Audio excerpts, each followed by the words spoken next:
All right, so I'm fishing a point here, and there were some fish blowing up here earlier, so I came back around. But throwing a topwater, I mean, a topwater on a shad spawn or a topwater on any point like that is pretty sweet.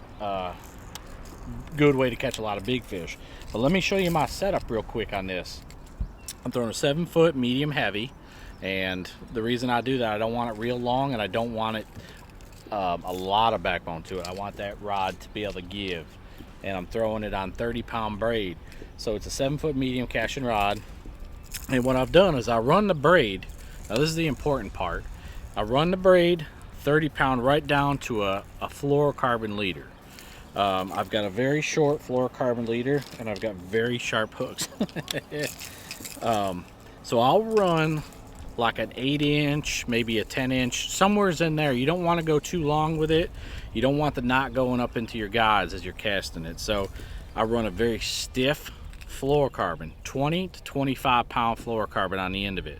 Now the reason I do that, and I tie direct to the bait, to the swivel, the reason I do that is, especially like a shad spawn deal, or if you got some rough water or whatnot, that bait, you'll notice that bait flips in the water, especially if they blow it and they blow it out of the water.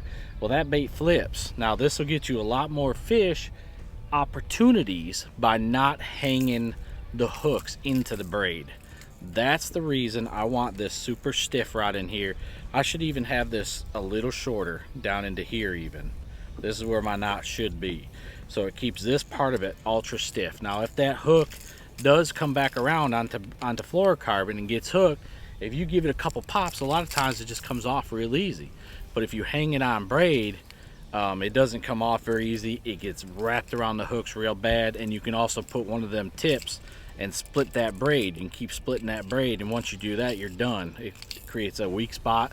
Plus you know you're gonna break off all the time with it. I've done that. I've learned my lesson. This is the deal.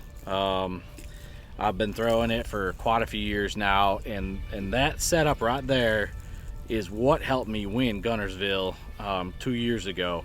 If you watch that one fish, the big one I missed, the 5-pounder I missed, and I yanked the bait and the bait come flipping out of the water, it landed perfect without getting caught on the braid because I was running that real stiff leader, and that bait just moved another couple inches, and that 6-pounder engulfed it. Just situations exactly like that I encountered is why I run that fluorocarbon leader.